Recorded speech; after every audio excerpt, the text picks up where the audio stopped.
Hey everybody, welcome. This is going to be a special video that we're doing, and we have brought in the Habibi of Habibis, Misak, the Overthinker. This is his new alias, the Overthinker. Habibi, how are you? I'm great. Okay, in real life, I'm great. In football, I'm not so good. Disappointed by Italy, but everybody is. Cannot say otherwise. But I'm very excited about Juventus. Haven't been this excited for very long, to be Uh, honest. 10 years, 10 years, something You're like that. so excited that you demanded that you do a video with us. You did. Yes, I demanded a video because I was overthinking it. You know, Mm. so I was thinking. I read about the Motta's thesis and stuff. I'm like, how will it work? How will it work if we're gonna with this set of players mostly? Just I'm just adding two more players that are our main objective, which we know it's Calafiori and Cup Miners. Of course, we're gonna break bank on them, but they're very important, and I will discuss why they are very important while explaining the my thesis, my idea of how can Mota adapt, and firstly how it will be, and how can Mota adapt, and So, your opinions on it. yeah, I think the big question I'm going to have for you, and I'm curious to see where you and I both align on this from a tactical perspective. Do you think that Motta is capable of doing something very, like, for example, identical to what he did at Bologna, or do you think he's going to do the same principle but with a different utilization because of what he has around him at Juve? Um, he will keep his principles, which is basically keeping the possession, how the movements will be from the center backs a bit, like how the center is going to push up, the role of the goalkeeper, and the pressing system that he has. Uh, but there is one thing in the first phase of build-up that cannot be applied with the players we have right now that I am thinking about how can it be switched. And then when we start discussing about it, I can show you what I mean. Yeah, and I think that's kind of what goes in line with me, where it's just like we're gonna get that pragmatic play. It's not gonna be, Oh yes. it's a almost in a sense where it's pragmatic possession. And I don't want to go out on a limb and say it's like Luis Enrique, right? Where Luis Enrique has 90% possession and ends up getting one shot on target. That I don't think that's the direction that we're going. It's almost like tactically, it's almost like a nice little it's like a connoisseur. It's a blend of possession based, but also being defensively capable to soak up pressure and then hit back on the counter. If Yes. anything, it's more of a statistical approach because, like, for example, I think, and you and I will probably see eye to eye on this more so, where there's certain positions on the pitch where certain attributes are expendable. And what I mean by expendable, it's you don't need the latest and greatest. You just need something that moves to an Yeah, aspect. kinda. We can talk about that. What's the most important pieces and what's more like maybe because we haven't seen it yet to know. Because until now, Thiago Motta hasn't had a wonder winger, for example. Never had like a 1v1 thriving winger at all. Like it's just utility wingers all the time, you know. And we will discuss it further on. But like maybe he adapts even further. Maybe he gets more expensive. We don't know. That time will tell. But we know what his basic principles are and how he wants the possession phase to be, generally speaking. But there's a major problem. We're going to talk about it. All right, shall we talk about it? Shall we pull out the board, Habibi? Yeah, let's show the board. Pull it out, boys. Let's see it. I I guess. pulled it out and slammed it on the Show me yours, desk. I'll show you mine. Here we Yeah, go. oh Bam. yes. Bam. So, no, I know people were freaking out now when I put Danilo on the left and Cambias on the right. The basic premise would have been Cambiaso to be on the left, with Danilo on the right. Okay, let's go standard way how Motta plays. Okay, is that he usually wants to create a box midfield with this, and put the full one of the center backs gets push up high and pairs up with the one of the midfielders. And so if it's the left one, that side that midfielder pushes up, The next one will be, they become a pivot here. This one tucks in. There it becomes a tree. And the idea is the ball would start from here, go here, find either this one keeps the width, come here to the center, directly to one of the center backs, which will be a ball playing center back, and through the line. The idea is most of the time how they go is to make what they're calling right now is an artificial transition. Basically, a counterattack was not supposed to be a counterattack, but they make it into a counterattack whenever they can. This is usually applied if the opponent is a pressing team. Okay, when the Yep. opponent is a pressing team, they're trying to bait you, they're trying to press towards you.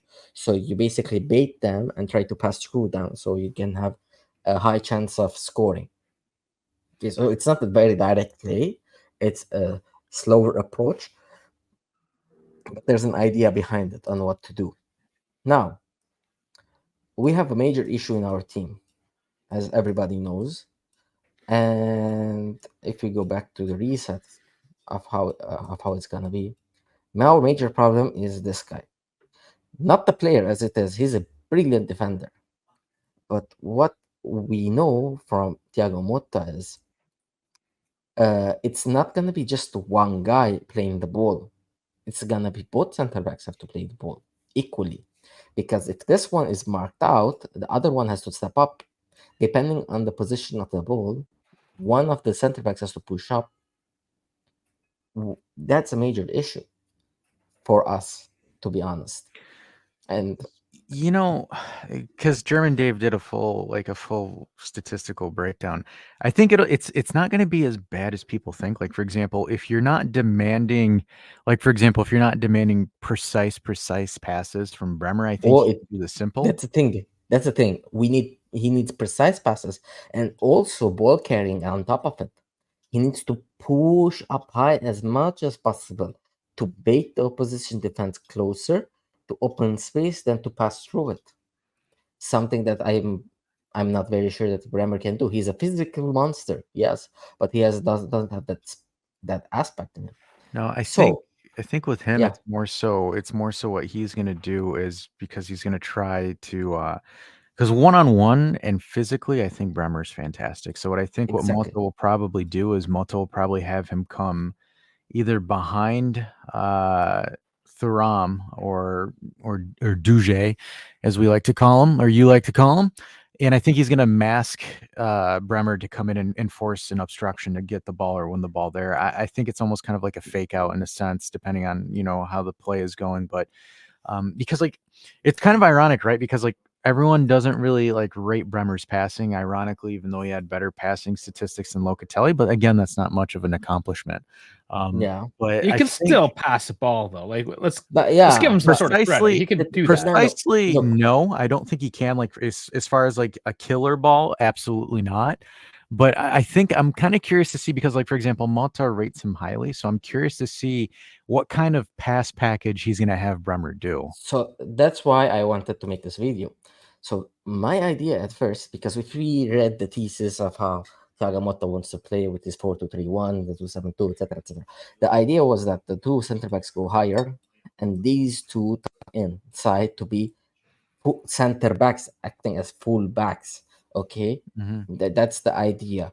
And if you know, Thiago Motta's team never crosses the ball, so the overlap, underlap never happens. Most of the time, they try to play through it between the lines, between the midfielders, basically the midfielder, the striker. One drops deep, the other gets forward. There will be a lot of rotations there, like this. But my point isn't that. So I made an animation. 1 second. Oh, it's resetting. Let's make the frames faster. So my idea was whenever they're gonna shift, instead of Bremer going up, it's Cambiaso going up. So then Danilo will tuck in next to Bremer. So these two are gonna be your center backs during your possession phase. Technically, the center backs that should be acting as high midfielders, okay, which would be one of your center back and one of your fullback, which is Cambiaso. And we know already Cambiaso is good on the ball. Like we've seen it. He played as a mezzala for God's sake, and it was one of our better mezzalas. So that's the theory I was thinking most of the time. Like, how can we adapt? And I think that's great because these fullbacks at the back, their main role is to defend and always defend and try to sub transitions if it happens. There's going to be a lot of pressing during that. So they have to sniff out danger and try to run. Problem is Danilo doesn't have a speed on the left. So Chalo is a wild card, to be honest. Nobody expects anything from him, but I remember that last game. I like, who is this guy? Why was he on the bench? That was my question at the end of the game. So let's see next year. I think he's gonna be a surprise guy for us.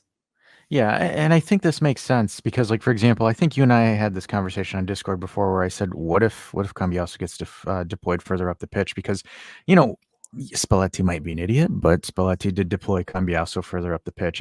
Part of me, I kind of had the idea that potentially, as a winger / right mid, something in that kind of cahoots. But even this, like, I mean, Cambiasso's ability to be effective in that positioning makes sense as well. And then the other thing too that I think I can ask the question is allegedly, obviously, is Gatti might get turned into a right back off of Probably. Motta. So there's a couple of opportunities there. Obviously, none of this works or goes through if Calafiori and Koopmeyers don't join the roster, because then it gets really tricky on how we want to operate. But I mean, like, for example, it makes sense. I understand the idea here. Like, the idea is, and for folks at home that don't understand kind of Motta's play or how he works, it's traditionally counterattacks start where you soak pressure deep on your own line, and then you have 2 or 3 out balls that you're able to facilitate that are really, really heavily dependent on pacey wingers. Whereas where I think Motta kind of got the cheat code or broke the system here, because what Motta does is that he sends false packages to press. It's a press within a press that ends up being a counterattack. So the idea that Motta does is he actually counters in the opponent's third. So what he does is he strategically positions the players, and the players, for this to work, the players themselves need to have a very, very high level of football IQ to understand where I need to press, where I need to go, and how, and the ifs, buts, or whens, because it doesn't work that way. And also, for example, to receive the ball, they have to play the ball less than 2 to 3 seconds the moment they win that press, because their window shuts down immediately. The only big concern that I have in regards to quick counter pressing and quick shifty play are 2 players that are currently on the roster, which is going to be Dusan and which is going to be Chiesa. I think both of it is concerning because, like, for example, Dusan, I'm not sure how he would operate versus, like, for example, a Xerxes, right? Because the touch, the control, the placement, That's the the IQ question. is big, right? And the same thing again for Chiesa, right? Because Chiesa with Motta wingers, his wingers again was Orsolini and Shoemakers, as we like to call them, weren't super. Shoemakers, Ndoy, and what's the name? The other Norwegian guy, Scandinavian guy they had. But the point is, right? It's Yeah, a winger by committee. It's not superstar wingers. They come yeah. in, whoever's hot is whoever's hot. And I think that for me, Motta's most expendable position from what I've seen is the left and right winger. It's for me, it seems like he doesn't need anything crazy ridiculous, but he needs something that can go forward and track back as well. I think that's the thing. But also, one thing we have to understand, there is the thing with Thiago Motta is that he doesn't have one way of doing it. So the artificial counter attack is one plan against pressing teams, but that is not the thing. If it's a medium press against a medium press, like a low block, what they try to do is to try to overload one side of the pitch. So all the opponents, okay, will try to shift to this side. So what they usually do, all right, is to get a ball from deep, whoop, to the other side, to the other winger directly. That is one of the basic tactics they have. It is a very relational tactic instead of a possessional, because you're trying to move to one side every player where they play passes between each other, trying to bring all the other opponents to their side to stop it. And then it's one long ball to the other side and the other one has to cut in and shoot with his left if it's on the right, and the opposite way. Okay, that is another tactic that they commonly used and try to exploit. And that's how Orsolini has double digits last year, Yes. because they would play mostly on the left side, and he's a right winger. He would cut into his left and shoot on goal. Easy peasy. But So my my main worry is Vlahovic, to be honest. And one Vlahovic and Bremer question. are two worries. Yeah. Speaking of the worries, like this is very hypothetical at the moment of recording here. We have Coop Myers, Calafiore. I mean, at least today we know we have Douglas Luiz. Kefren is looking pretty solid at this point. But that being said, how much hinges on these pieces? Could this be done with somebody else, or does Thiago Motta need these guys? No, Calafiore is needed, but worst comes to worst, you can replace him with Kivior, that was playing under him with Spezia, that earned him the move in 6 months, the 25 million move towards Arsenal. Let's not forget that.